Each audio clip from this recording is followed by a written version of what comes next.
வணக்கம் நண்பர்களே. அறிவாலயத்தின் செங்கலை நான் எடுக்காமல் விடமாட்டேன் என்று அண்ணாமலை, தமிழக பாஜகவின் தலைவர் அண்ணாமலை ஒரு நேர்காணலில் கூறியிருந்தார் செய்தியாளர் சந்திப்பில். அப்படி ஒருவேளை அவர் செங்கல்லாம் எடுக்க வேண்டாம், அறிவாலயத்தினுடைய செங்கல்களை எடுக்க வேண்டாம்.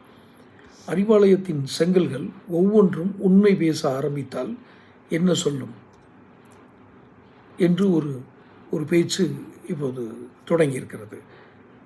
அறிவாலயம் உண்மை பேசுமா என்றால், கட்டடங்கள் உண்மை பேசுமா என்றால் நிச்சயமாக பேசும். ஏனென்றால் கட்டடத்திற்கும் செவருக்கும் காது உண்டு என்று நம் முன்னோர்கள் சொல்ல கேள்விப்பட்டிருப்பீர்கள்.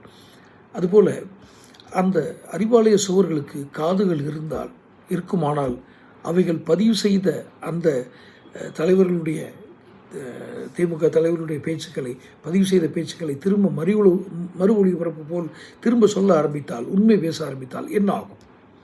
அறிவாலயம் ரகசியங்கள் பல புதைந்து கிடக்கும் ஒரு அமானுஷ்ய கட்டடம். புதைந்து கிடக்கும் என்றால் அந்த கட்சி எப்படி, அந்த கட்சியின் தலைவர் எப்படி பணக்காரரானார், அந்த கட்சியினுடைய குடும்ப வாரிசுகள் எப்படி பணக்கார நிலைக்கு அடைந்தது என்பதெல்லாம் ரகசியம் தானே. வெளிப்படையாக அவர்களும் கூறவில்லையே, ஏதோ வரி கட்டுவார்கள், அதெல்லாம் வேறு விஷயம். ஆனால் ஒரு சாதாரண நிலையிலிருந்து இவ்வளவு பெரிய ஆசிய பணக்காரர்கள் ஒருவராக மாறுவது என்பது சாதாரணமல்ல. அந்த ரகசியத்தை அவர்கள் கூறியதில்லை. அதனால தான் கேட்டேன், அறிவாலயத்தின் ஒவ்வொரு செங்கல்லும் உண்மை பேச ஆரம்பித்தால் திமுக என்னவாகும், அல்லது தலைவர்கள் என்ன ஆவார்கள்? தொடர்ந்து சேனல் பாருங்கள், சப்ஸ்கிரைப் பண்ணுங்கள், நோட்டிஃபிகேஷன் பில் பதிவு பண்ணுங்கள். அப்போ தான் உங்களுக்கு வீடியோக்கள் சேரும். பிடிச்சிருந்தா லைக் பண்ணி ஷேர் பண்ணுங்கள்.